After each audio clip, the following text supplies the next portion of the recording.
Yeah, Elijah, what have you seen so far from the Ole Miss defensive backs? Has anybody really stood out to you so far? Yeah, that's a special group of guys. Like we had a bunch of new players come in and everything. We just trying to get, our team really settled. So um I know Lakevius, he does really well. Jalen Jordan, I get to go against him a bunch at safety. Of course Keegan and Jay Jones. Nate, go ahead. Elijah, Jonathan kind of mentioned the freedom of this offense. How does that kind of show up in what you guys are doing as receivers and kind of the freedom that you guys are given?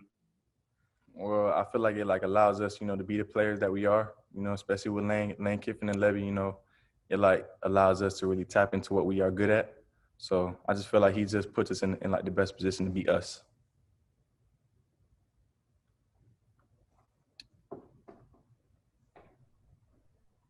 Nick, go ahead. Elijah, what's your mindset been like these last 9, 10 months since the last season ended? I know it obviously was a tough ending for you last year. Just kind of how have you built off of that and just kind of responded to some of the online criticism you might have gotten? I just try to flip the page, I got a new coach, and that was a blessing. So I just try to be positive, and leave the past in the past and just become a better player overall, just learn from all my lessons. Has that been motivating at all, or is it kind of just the same sort of off seasons you're used to? No, it's been motivating. Of course, being a young man, everyone makes mistakes. So you just learn from. I don't really like use them as losses. I take them as like a lesson. So I just learn from my lessons.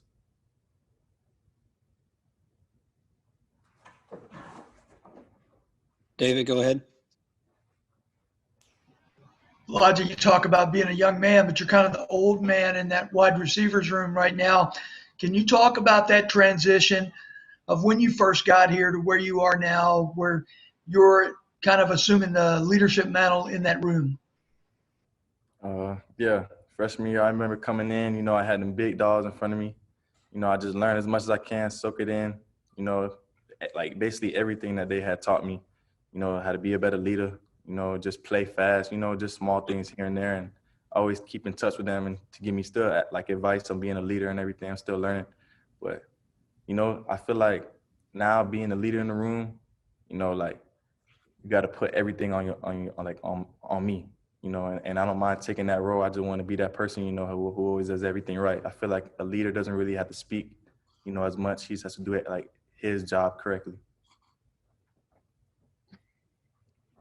Nate? Kind of going off that, I mean, you're not really flying under the radar this year after the season you had last year. How does that kind of change your approach going in? What do you mean?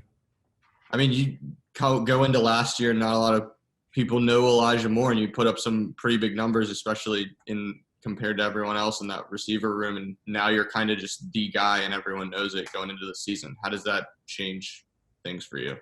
I just really just let God handle that. I don't really focus on stuff like that. Football is going to take care of itself. David, go ahead.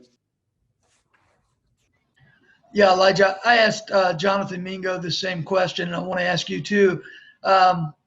Your evaluation of the quarterbacks. We don't get to see practice as media people, and so we're kind of dependent on what you guys are telling us. What have you seen from Matt Corral and John Rice Plumlee?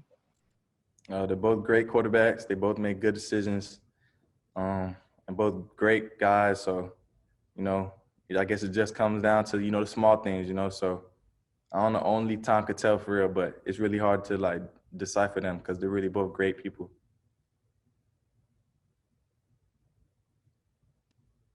Any more questions? Go ahead, Nate. Would it make it easier for you if the coaches picked a quarterback a week or two from now and not take it all the way to the start of the season? Does that change anything from the receivers' preparation? Yeah, of course it does. It makes it easier, like on who to, really get more, I guess, reps with and stuff like that. But one thing I can say from learning from last year to this year is, like, it doesn't matter what quarterback's in there. You just gotta take reps with everyone. Make sure that if something happens, it's next man up. You just gotta be comfortable with everyone. So, and like all the receivers are not making no mistakes. So. He'll go ahead with your question. Hey, Elijah, forgive me if you've already answered this. Do you go into this season looking at, hey, if you could raise your stock high enough to leave early and go pro? I kind of leave it up to God. I don't really want to focus on that. I feel like when players focus on that, they don't play how they should. So I'm going to just leave it up to God. I'm going to just play football. If that happens, that happens. If it doesn't, it doesn't. You've obviously seen DK and AJ and some of the guys that were there before you. What do you feel like you have to do on the field to kind of raise your stock? You got to keep playing football. You got to keep putting on film. You got to play fast. You got to score touchdowns. You got to win. David, go ahead. Yeah, Elijah, you kind of got a new old wide receivers coach in Derrick Nix, who's been around this program a long time. Just curious what you think about Coach Nix and the job he's doing with you guys this camp. He does a great job. A lot of the guys, really hold him very accountable. He goes over everything. He touches every point. And with knowing that, he never coached receivers, but he's been around football so long to where, I feel like he knows the ins and outs. He knows the running back, the line. He knows all the protection. So he helps us tap into parts of our game that we didn't even know. So I feel like that's another, blessing, of course.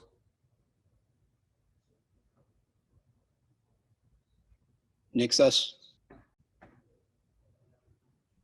Yeah, Elijah, there are some other players across college football that should be considered out of this season. Just did thought ever cross your mind, or was there something that you really wanted to play something different about it? I apologize. I really can't hear you.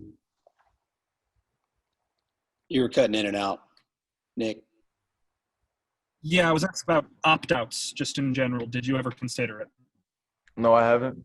I love football, and I know that, COVID is something very, very serious, but, I feel like that's just something you got to leave it up to God. I'm going to do my very best, to keep safe. We all wearing our masks here at Ole Miss, so I feel real comfortable with the staff and everything that we doing. So it ain't even crossed my mind.